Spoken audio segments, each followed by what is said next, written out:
say you can't manifest the right relationship. You manifest relationships, but they're like, we're going to manifest a shitty thing, and then we're going to pull the mask off.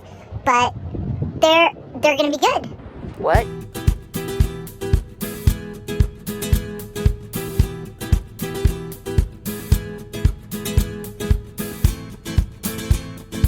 Some other solutions. Let's talk about relationships. Say you can't manifest the right relationship, or ones that just aren't, there's something going wrong in the relationship every single time. How do you find the core belief of that? We need to identify the pattern. What great quality of relationship isn't manifestable? Okay, so you find what's the worst thing happening in all your relationships. The top 5 worst qualities of your relationships. Write down the top 5 worst qualities of your relationships, and then circle the ones that are the same in each of the relationships. And there you have your pattern. It's not going to be the same in all of them. Some have some bad qualities, some have other bad qualities, but there might be 1 or 2 things that is going to be the same in all of them. How they treat you and how that makes you feel. It's pretty basic. How they treat you and how that makes you feel about yourself. Okay, so you got your reoccurring pattern. In order to find out the core limiting belief of why we're manifesting these types of relationships, we want to find out what pattern we're trying to resolve. What unfinished business does our little inner kid have? And they're gonna seek this resolve through the recreating of a feeling of the old trauma, a recreating of that familiar sense of bad thing. Anything that's making you feel like you don't matter is going to make you wish to be seen as good or valid.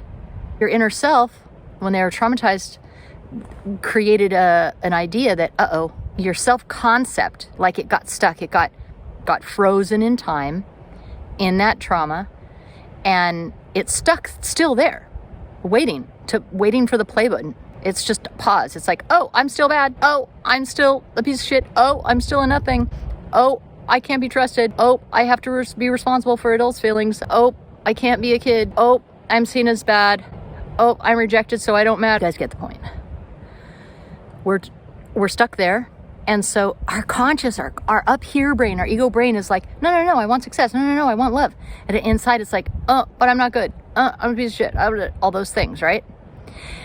That one has a mission. It doesn't care about your success. It doesn't care about your bank account. It cares about it in another way. It's going about it in another way. How?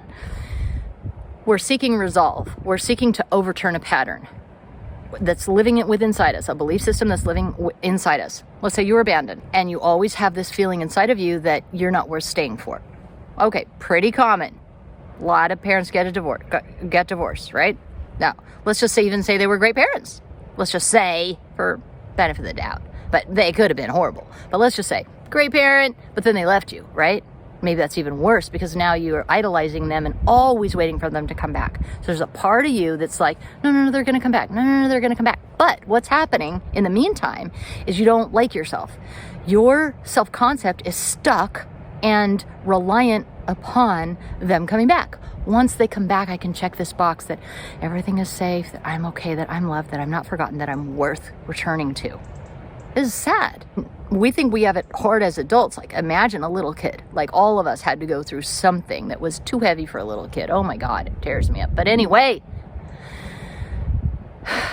guys, lost my train.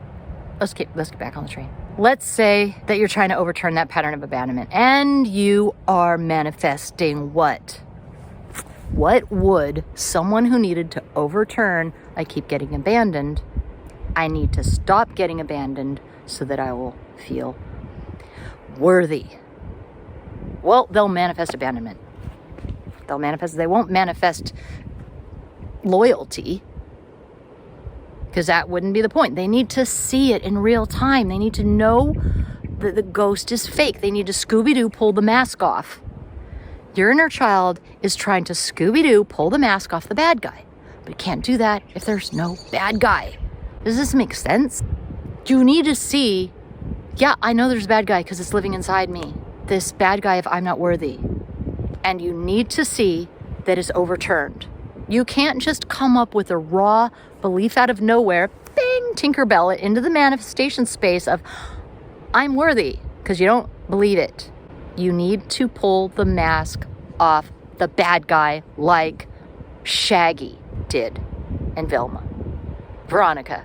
So it was usually Veronica who did it, wasn't it? So you need your inner Veronica. Your inner Veronica is like, Nope, we're gonna manifest a shitty thing, and then we're gonna pull the mask off. But they're gonna be good. They're gonna not abandon us. They're gonna do the right thing. but we need to see them do the wrong thing so that we can feel, yep, this is how it was. Then imagine imagine your partner left you and then they came back. You would have finished the pattern. Okay, you manifest someone who's gonna leave you because your dad left you, she's trying to resolve that pattern. And deep down inside, your inner Veronica is like, they're gonna come back. Let's just say theoretically, hypothetically. Well, let's just say like, that person's gonna manifest someone who won't be loyal. Okay, they'll cheat on them some way they will feel the same pain. Okay, and deep down inside, they're wanting that person to, and it sounds awful, cheat on them and then apologize and say, I'm never gonna do it again, and then never do it again. Of course, in real life, that's a shitty experience and you'd probably leave the person. But the inner Veronica is like, they're not logical. They're just like, it feels bad. Can we undo this? and so they want dad to say sorry. They want dad to come back. So they can't have dad come back if he doesn't leave first. I don't like the analogy of beating a dead horse because I don't like abuse to animals. No animals were abused in this analogy, but it's kind of like that what I'm doing right now, and I get it, and so I'm going to move on. But here's the thing. I really want you guys to understand foundationally how your belief systems work, why you're manifesting the things that are hurting in your life right now. Feel what it is you're trying to overturn in your relationships, that you're needing to manifest the bad guy so that your emotional self can check the box and say, okay, this is done. It's not true. I'm worth coming back for. That example. Now you can see what you're telling yourself. I need to manifest a relationship that they will abandon me so that they can come back. Why? Because inside, we want to tell ourselves we're worth coming back for. Trying to find resolve. Put this all together. Look at the recurring patterns as far as relationship goes. Look at the thing you're trying to overturn. Just noticing the pattern. Then you can start to say, yeah, I'm really trying to shift this thing and so that I can tell myself something new about myself.